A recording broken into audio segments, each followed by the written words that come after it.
سلامونه دوستانو، په دې هیله چې ټول به راته روغ او جوړ یاست. تېره شپه په IPL کې یوه ډېره زبردسته خوندوره لوبه ترسره سوه. دغه لوبه د سنرایزر حیدرآباد او کلکته نایټ رایډرز لوبډلو ترمنځ ترسره سوه. د کلکتې لپاره رحمان الله ګربز یو ځل بیا ناکام سو، خو تر وروستي باله په دې باور درلودی چې لوبډله یې بریالۍ کېدلی سي. رحمان الله ګربز که څه هم په لومړي سر کې ډېره چټکه لوبه پیل کړل، په لومړي بال باندې شاټ ووهي، د کوشش کوي چې غټ شاټ ووهي، شپږیزه یا څلوریزه ووهي، نو بالاخره کیچ آوټ سو. رحمان الله ګربز ته په کار نه و چې په لومړي بال باندې د غټ شاټ هڅه کړې وای چې آوټ سو. باید د سینګلې هم جوړې کړې وای چې ځان یې سیټ کړی وای، بیا غټ شاټونه هم وهلی سوه. مارکو جانسن هغه بالر دی چې لوړ قد لري، د هر بال باونس کوي. نو رحمان الله ګربز هم هڅه وکړه چې په ده باندې غټ شاټ ووهي چې بالاخره آوټ سو. خو ګربز تر وروستي اوره پورې دا هڅه کوله چې لوبډله یې بریا خپله کړي. ډېر زبردسته کیپینګ یې کوي.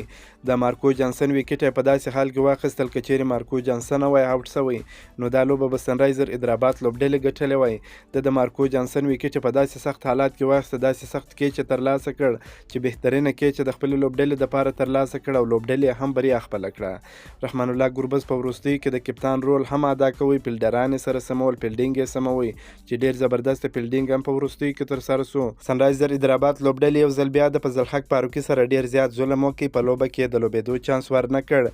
د پر ځای باندې بیا مارکو جانسن ته چانس ورکړ. مارکو جانسن په بالینګ کې دومره تجربه نه لري. فضل حق فاروقي په بالینګ کې تر مارکو جانسن ډېر ښه دی، خو دوی بیا هم په مارکو جانسن باور کوي، هغه په لوبډله کې لوبوي چې د دوی تمه دا ده چې په وروستي اورونو کې دوی ته یوه شپږیزه یوه څلوریزه په بیټینګ کې ووهي، دوی ته هدف اسانه کولی سي، دوی بریا ته نږدې کولی سي. دوی په دغه تمه مارکو جانسن ته چانس ورکوي چې په وروستي اورونو کې یوه شپږیزه یوه څلوریزه هم دوی ته ووهي. د دوی دپاره غټ شی دی چې مارکو جانسن په دې کې ناکامه سوی دی. دوی بیا هم مسلسل لوبوي. د ځوان لوبغاړي فضل حق فاروقي سره ډېر زیات ظلم کیږي.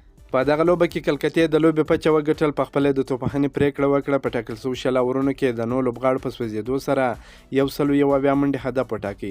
د دوی لپاره رینکو سینګ 40، نیتیش رانا 42، انډر رسل 40 منډې وکړې. د سنرایزر حیدرآباد لوبډلې لپاره مارکو جانسن 2 ویکټې ترلاسه کړې، ټي نتراجان هم 2 ویکټې ترلاسه کړې، ایډن مارکرم 1 ویکټ ترلاسه کړه.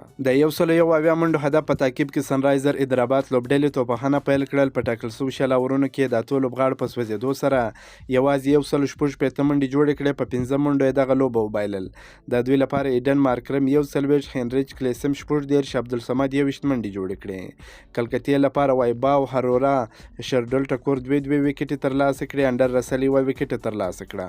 که مو دا ویډیو خوښه سوې در سره لایک کړئ، د خپلو ملګرو سره هم شیر کړئ. د نور تازه معلوماتو لپاره هم زموږ سره اوسئ. تر بلې ویډیو پر د الله په امان.